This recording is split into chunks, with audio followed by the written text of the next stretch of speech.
But let's turn now to Eboo Patel and Skye Jethani. Gentlemen, thanks again for being with us here today. I know we've got a lot to talk about, but let's start with this interesting fact that both of you grew up together.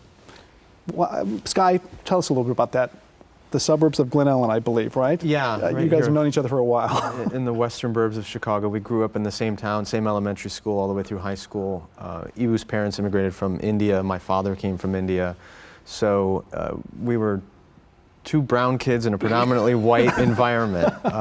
So I think we had different experiences even within that, but yeah, it was a fascinating time. And it's amazing how much the suburbs have changed. I'm still there, my kids are in the public school, and I think about half of the students in one of my daughter's classes are minority students. So it's changed significantly just in that short time.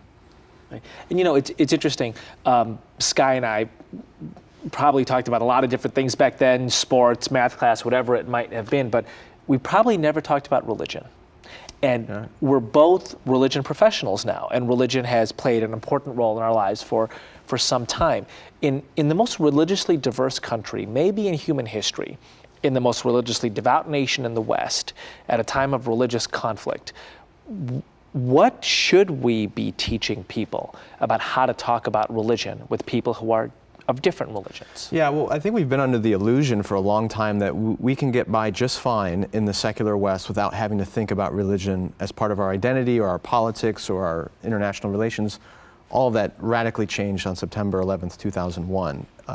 One of the positive things that came out of that tragic event was this realization that religion is a critical part of who we are, of our identity, and how we engage the world.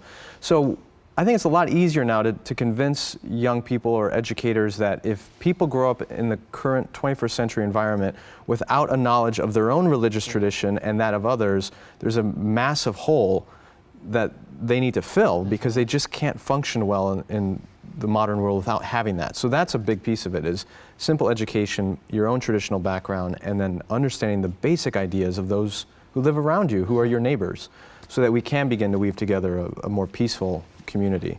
Perfect transition for me to build off of that. The two of you did a program together at Wheaton College not too long ago about Christian and Muslim relations. Why don't you unpack that a little bit for us? Tell us what you talked about maybe with that audience for our folks.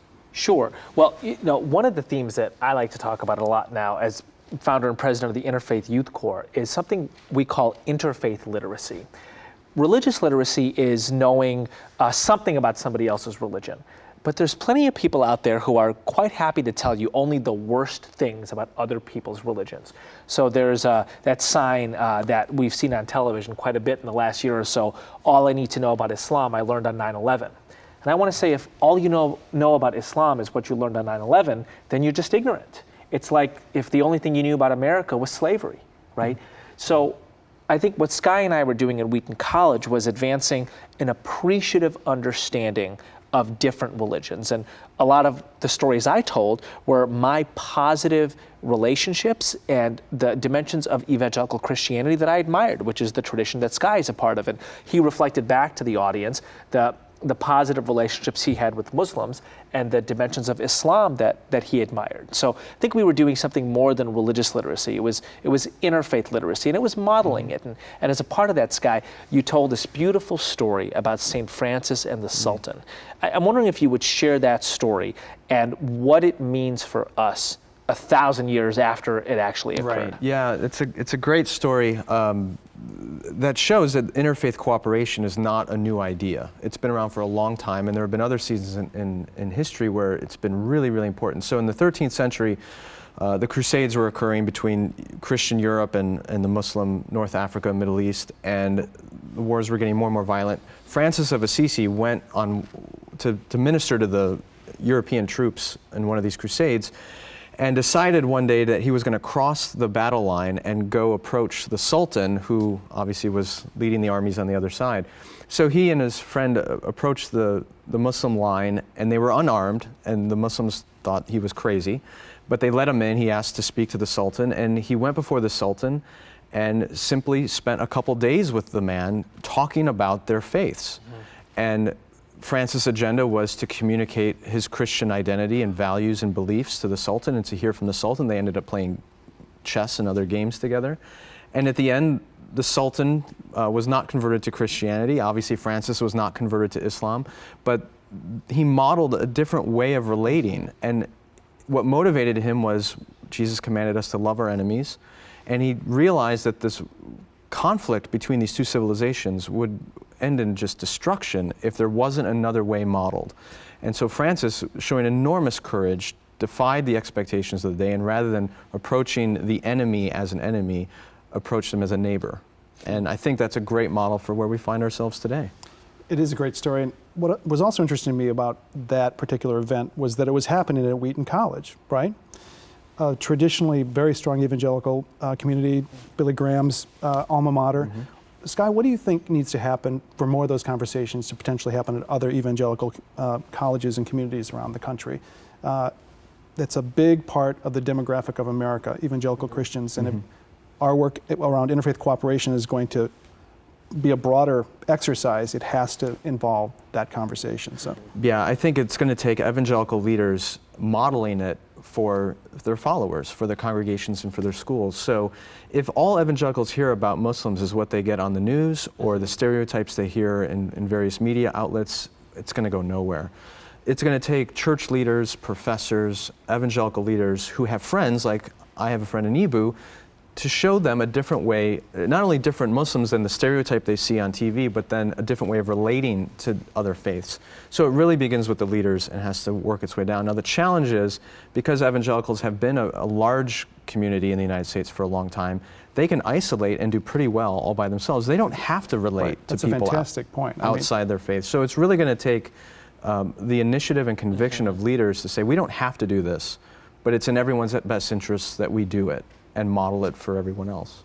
So I don't know if anybody can isolate anymore, and I'd love to actually come back to this. I think to myself, my wife and I have two beautiful, blessed children, and one day we came home, and it turns out that our son is saying the Lord's Prayer in Spanish, and that's because my son has a Spanish babysitter who's a devout Catholic, and I had to, as a Muslim, I had to wonder how I felt about that, and then I thought to myself, this is the real world. This is the beautiful real world where people are sharing their faith with my son, and the kind of Muslim that I want my son to be is a Muslim who knows how to articulate his identity amidst a world of diversity and do it in a way that builds bridges instead of barriers or bubbles.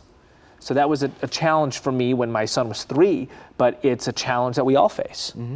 Skye, I remember you posed a very challenging question to the group of student leaders that we met with before we actually did our larger public presentation at Wheaton College. You said that if the evangelical community in the next generation doesn't have an appreciative understanding of religious diversity, they're going to have serious problems with their own religious identity. Unpack that a little bit. Yeah, you made the point earlier that your son was saying the Lord's Prayer in Spanish, a reflection on the diversity of our culture. That's happening everywhere. My kids are in public school. They have a very diverse environment in which they're growing up. If you're in their workplace in this country, you're going to have a diverse environment. If everywhere in our culture is diverse religiously and culturally, but the church isn't talking about that and isn't expressing what does it mean to exist as a Christian within this environment, then they're sending their people out into this culture completely ignorant, and eventually what they're creating is a false choice. At least I've seen this in some young people, where you are either a Christian or you're engaged with people of other faiths. And that's a false dichotomy.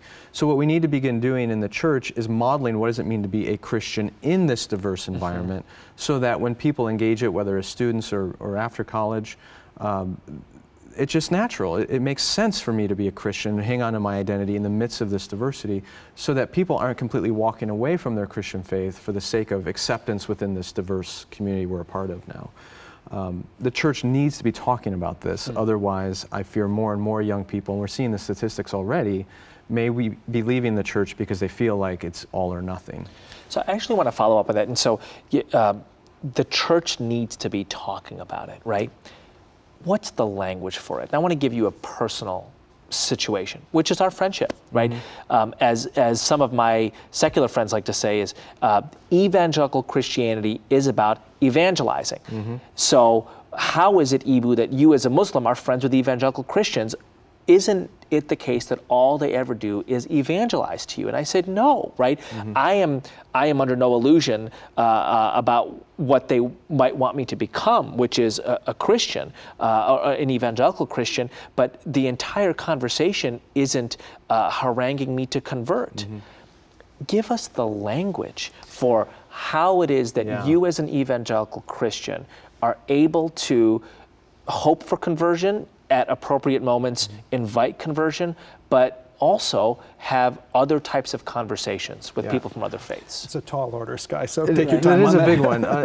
The simplest way I can get back to it is let's look at that word evangelical again. It comes from the Greek word evangelion, which is the word good news or gospel. And gospel can be either a noun or a verb. It can be the noun, the gospel, the good news, Jesus Christ is Lord, He came, died, rose again, and reigns in this reality. Or it can be a verb, meaning to proclaim the gospel, to spread that good news. And both of them are critical to evangelicalism. So yes, the proclamation of the gospel is good, and we certainly want to see more people embrace who Christ is.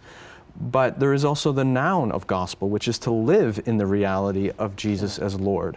And that's a big part that a lot of evangelicals need to embrace again. So it does mean caring for the poor and bringing social justice and loving our neighbors and loving our enemies, as Francis did, and showing kindness and goodness and gentleness and healing and all the other things that Christ brought.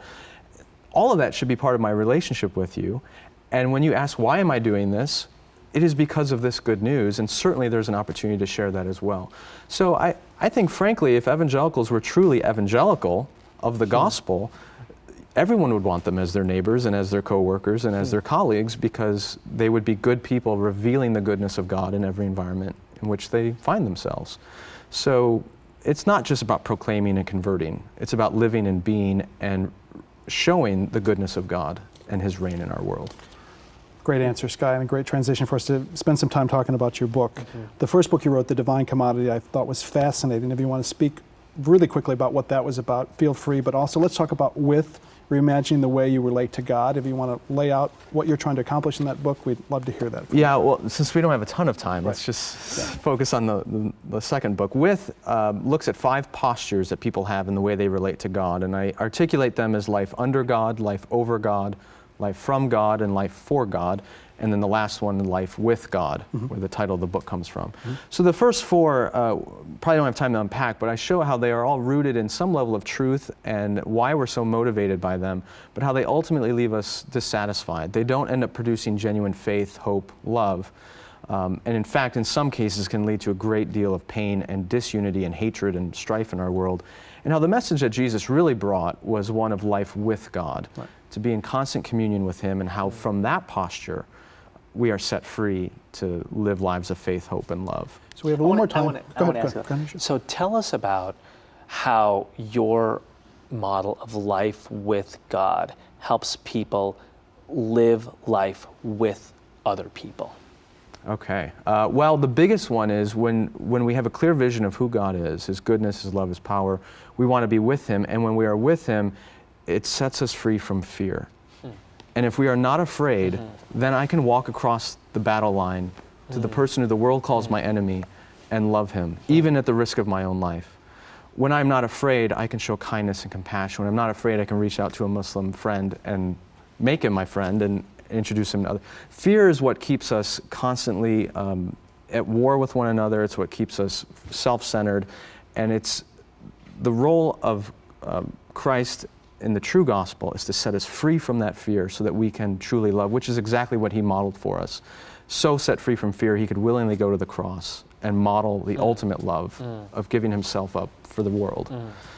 That's what it ultimately leads to. So once that fear is gone, once we are with God, love becomes possible.